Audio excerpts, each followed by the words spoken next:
France, le Conseil scientifique de l'éducation nationale a fait des recommandations pédagogiques mardi 5 mai pour accompagner le confinement, mais aussi le retour imminent en classe.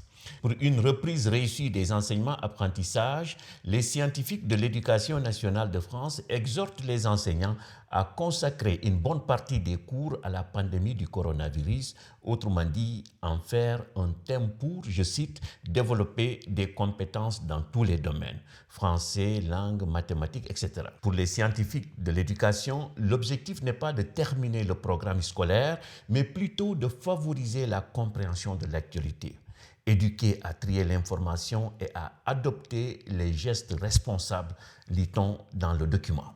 Les scientifiques conseillent aussi aux enseignants de développer chez les apprenants les compétences liées à la lecture critique des médias. Depuis la fermeture des classes pour cause de coronavirus, la France a mis en place un dispositif numérique pour accompagner les élèves. Les scientifiques recommandent fortement au ministère de l'Éducation nationale de réaliser des enquêtes auprès des familles afin d'obtenir des mesures quantitatives ou qualitatives sur le temps quotidien d'apprentissage, les capacités de connexion des familles et le pourcentage d'élèves déconnectés.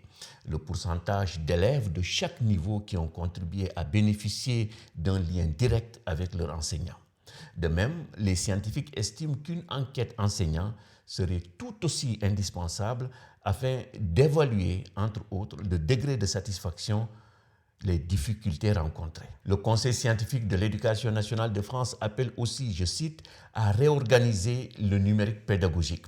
Autrement dit, les scientifiques de l'éducation nationale plaident en faveur de la création d'un site unique et gratuit. Cela, disent-ils, permettrait aux familles de s'y retrouver dans un ensemble parfois difficilement lisible pour ceux qui ne maîtrisent pas les codes de l'éducation. Estimant que la valeur ajoutée des outils numériques ne va pas de soi, il souligne que seule l'expérimentation contrôlée permet de vérifier qu'un outil pédagogique fonctionne.